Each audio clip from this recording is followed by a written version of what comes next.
Good evening, everyone. Welcome to today's debate. I am Friska and I will be your moderator.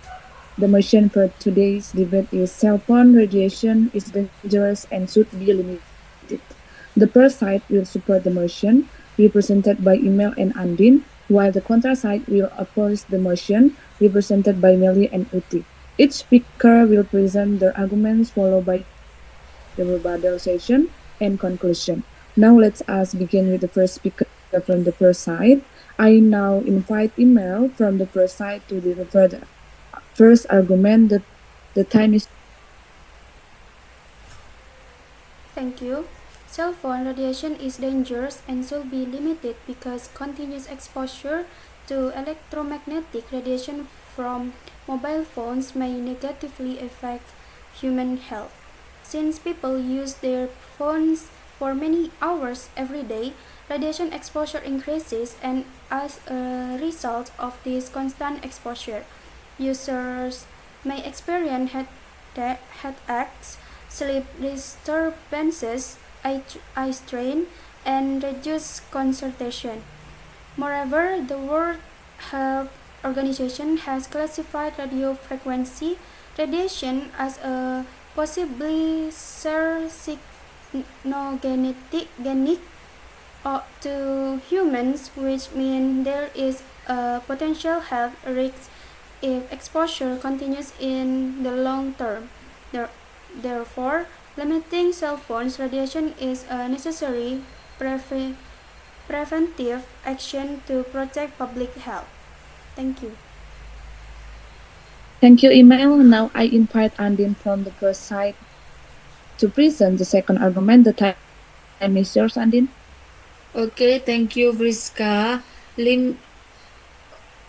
Limiting cell phone radiation is especially important for children and teenagers because their brains and nervous systems are still developing. Since children have thinner skulls, they absorb radiation more deeply than adults, and consequently, they face greater long term health risks. In addition, children today begin using smartphones at a very young age, which increases their lifetime exposure to radiation. For this reason, limiting cell phone radiation is essential to protect children's health and future well being.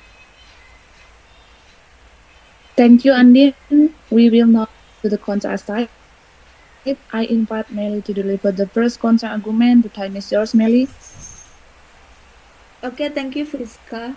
Cell phone radiation is not dangerous and should not be limited because mobile phones emit non-ionizing radiation, which is scientifically proven to be too weak to damage human cell or DNA.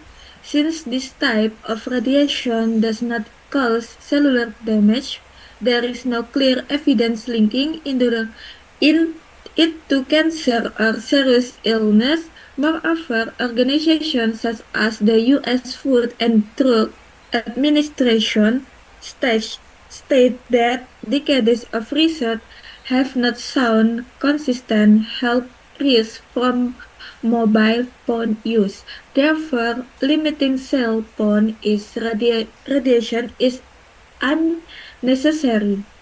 Thank you. Thank you, Melly. Now I invite Uti to present the second arguments for the contra side. Uti, the floor is yours. Okay, limiting cell phone is will cause more harm than benefit because mobile phones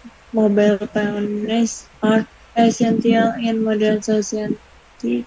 Since smartphones are widely used for education, work, and emergency communication, restricting their use would reduce productivity and access to information. If phone use is limited, then communication will become less efficient, consequently affecting student work and emergency service. Accordingly, cell phone radiation should not be limited.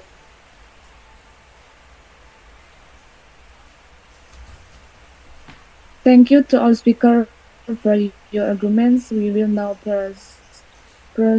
to the rebuttal session, where each side will respond directly to the opposing team's arguments. The pro side will begin. Email, the time is yours. The contra side claims that cell phone radiation is harmless because it is not ionizing.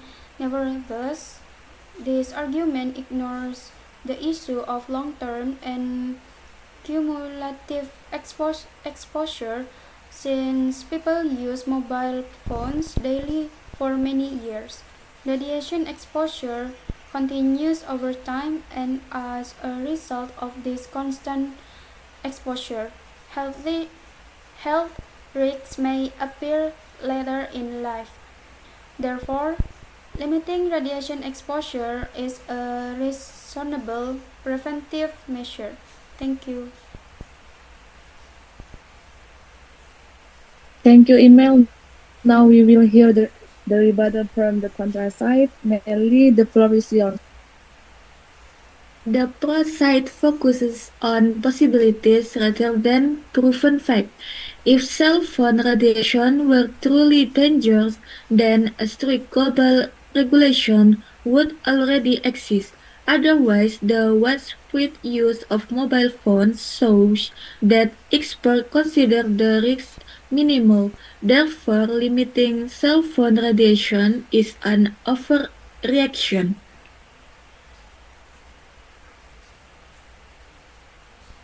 Thank you to both sides for your rebuttals. We will now move on to the conclusion session.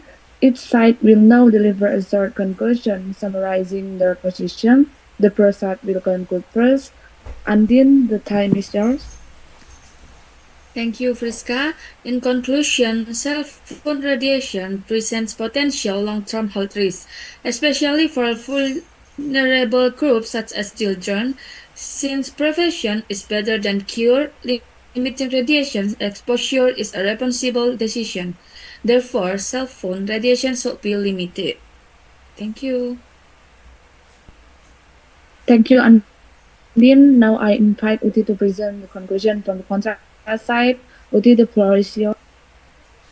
Okay, thank you. To conclude, there is no strong scientific evidence proving that cell phone radiation is harmful. Moreover, limiting phone use will negatively affect communication, education, and productivity.